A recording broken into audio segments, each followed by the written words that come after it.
As time passes, nothing stays the same. People change, the world changes, and our life changes. Nothing is ever the same. Not if you want it to be, or even if you hoped it will be. Even when you think you're the same, you're not. This is the beauty of it all. We are all different, and each passing year, we become more different. We grow, we develop, we strive for something that will make us, us. The only thing that remains the same is our wills and our essence. They are with us all of our lives. The essence of who you are, the essence of what you wanna become stays with you. This is how it is and how it should be. In Dragon Ball, the character's essence stays the same. How they act, some things about them change. Some grow out of training, some strive to become stronger, and some wanna be superheroes. The title of the strongest has always been vague. We always thought Goku is the strongest, till a new villain came and made sure it's not. And the title of the strongest Saiyan is still also vague. Though one thing for sure, in terms of potential, the half-blooded Saiyans have more potential than the full-blooded Saiyans like Goku and Vegeta. This is a fact, and in this story we will explore that. We will explore in the Dragon Ball Super manga a time when we saw just that. The strongest of all Saiyans, and the strongest Saiyan that can be, is here. We saw the events before the Dragon Ball Super superhero movie, where we followed the life of Goten and Trunks. I will leave the link in the description if you wanna check that part out. And now, the next part of this story begins. It begins with Piccolo. He's more angry than usual. He's waiting at school for Pan. She comes to him. She knows Piccolo, and Pan here is 3 years old. She grew from the last time we saw her. She's asking for Gohan and Videl. They're not there. And Piccolo is sure not forgetting this, since he says what kind of parents would make their kid their top priority. Pan doesn't care. She's just glad to see Piccolo.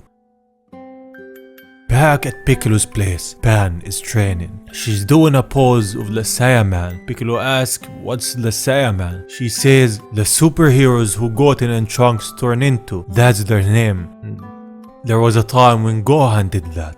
He's still nagging about the Saiyans. I will never understand Saiyans. He's more angry at Gohan since Gohan's not training. And Pan continues and says that they weren't studying enough, so they weren't allowed to be heroes anymore. Grandma gets so angry, it was crazy. Chi-Chi's still one of those helicopter moms, and well, Gohan is a prime example of that.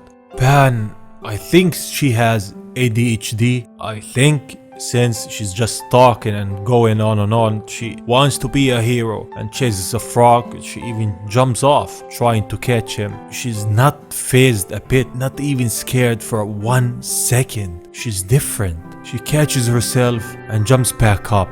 She's, as he says, pretty fearless. She takes that from Goku, I think. Gohan, when he was her age, was a crybaby. So Piccolo offers to train her if she wants to be a superhero that badly. Since her father was around her age when he started teaching him how to fight, you might as well begin sooner than later. He's happy. He says he wants to mold her into the perfect little demon. He doesn't need to. She already is.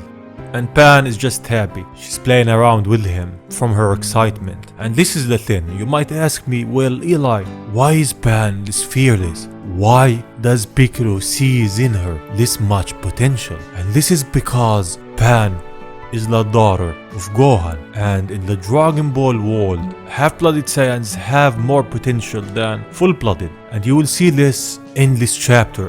It's mentioned. I will leave a mark if you want to check that part out and skip.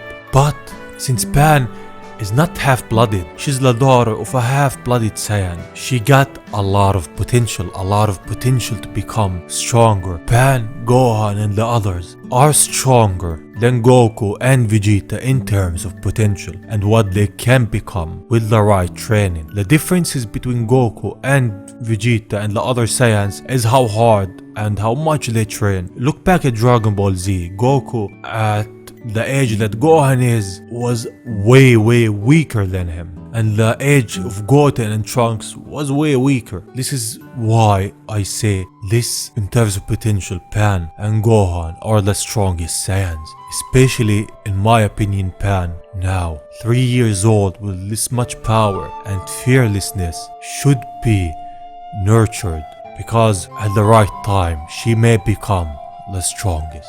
Now we go to a different part of the story. It's a long part of it that we've seen in the movies, so I will try to summarize it and not skip any important details that will come up later in the story. So this is how it goes.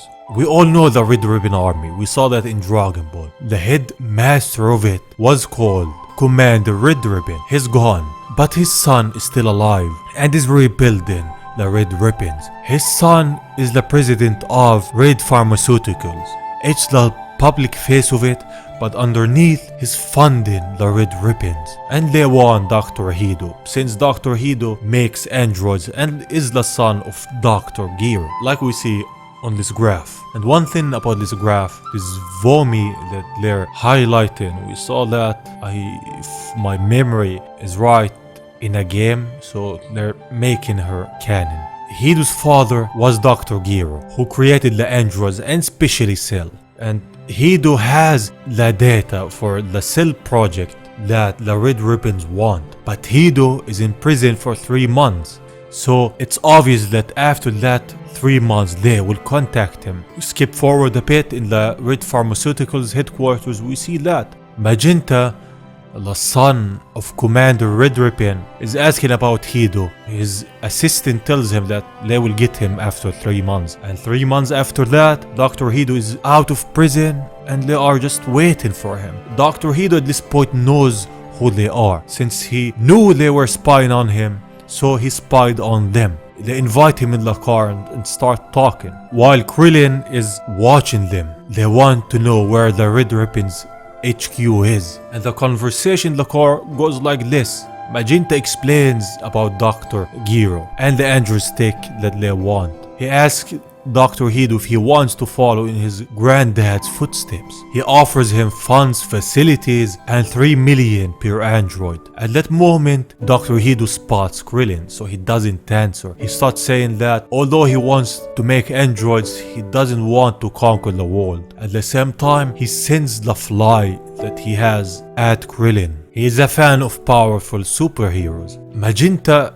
continues and explains that his goal is to take out dangerous folks. He's talking about the Saiyans, Goku and the others. They want world peace. But in that ideal that they have, they want to control the world and decide what's good and what's not. And Hido knows that. So they offer him $1 billion for each android. Dr. Hido is different. He made his skin bulletproof. The fly is still going at Krillin, and at the end he manages to get rid of it. At the end, Dr. Hido agrees to cooperate with them since the funding is nice and he wants to make androids. So Magenta explains and says he wants to get rid of the folks who took out Cell. The world thinks that Hercules is the one that did it, but we all know that it was Gohan, and Magenta knows that. He says that it's in the Capsule Corps. He thinks that there are aliens that are using Capsule Corps to invade the Earth, but it's far from it. It's the opposite. The Red Ribbon Army wants that. It gets on Hido's nerves, and Krillin at the same time knows that Hido and the Red Ribbon Army are on the same side, so Dr. Hido at last gets rid of him and locks him away. With that, Hido joins the Red Ribbon Army. This is the gist of it. This is their motives. This is why they're doing this. Hido is not a bad guy. We know that. But the Red Ribbon Army is. And thus, we go back to the part of the story that interests me most. Half a year after that, Pan has started training with Piccolo, and she's gotten way stronger. We see from their training her progress. She's still no match for Piccolo, but she's way stronger than what Gohan was. This is what I'm saying about Saiyan genes. I will make a video about this phenomenon where I go more in depth about what it exactly means. As their training concludes for the day, Piccolo is just happy, and I'm happy that he's happy. He even says he thinks she has more talent for this than her father. Her father has more talent than Goku. This is what I mean. She says that she wants to learn to use ki blasts, but Piccolo says she needs to master the basics first, and after that everything will be fine and will be easy. She tries to take flight, but fails. Don't rush it. You're only 3. You've got plenty of time. Plus, given your Saiyan genes, once you get it, you will get it for good. Hey Piccolo, I heard that Dad can be stronger than Grandpa if he wanted to be. Is that true? He says, Goku, yeah, that's right. Well, maybe not right now, but he can, and that's the important thing. And he said that Pan has more potential than Gohan before. So Pan can actually be one of the strongest. She's disappointed. She has never seen Gohan in a fight. Piccolo says, only because there's no need. With that, Pan says bye to Piccolo and leaves. And Piccolo is just happy, and I'm happy that he's happy. Pan is leaving at a fast speed. She can't fly, but she can run. Her potential is huge. The next morning, Piccolo gets a call. It's from Videl. She wants him to pick up Pan from school. Since Gohan can't and she can't, she will give him a plushie if he does it. He has a lot of them and he doesn't use them. Since it's Videl and Pan, he says yeah, he will. But he gets angry and flies to Gohan. At his place, he sees him working. He's happy to see Piccolo and happy that Piccolo is gonna pick up Pan from school. Gohan is working on his research. Piccolo is just angry. He doesn't care. Why does this take priority over Pan? Gohan says, well, we've got you to help, right Piccolo? But Piccolo gets more irritated. You should train once in a while. Who knows when the next great evil will rise up? There's still evildoers out there. Besides, no matter the threat, we've got Dad and Vegeta. And I'm just gonna put what happened to him in the Frieza movie. This should explain a lot. They have Goku and Vegeta. Not always. Piccolo tests him, and well, his test works. He changes his clothes to the training ones, since they have a lot of weight. And Piccolo says, since he's picking up Pan, Gohan shouldn't take those off. They tell him, well, we'll send you another plushie, which Piccolo doesn't want. He sure is grumpy. Back at his place while Piccolo is meditating, something is flying towards him. He notices it and blocks it.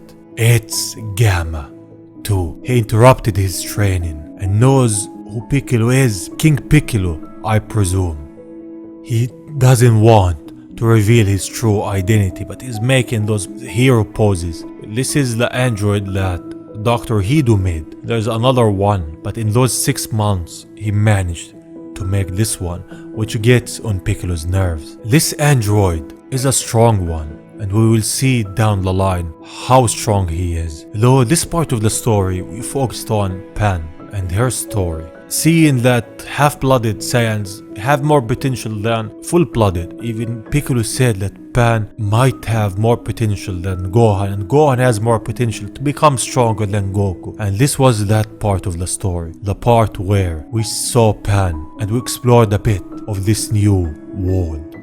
The story will continue. Thank you for watching. I hope you're safe, and I will see you on the next one. Bye bye.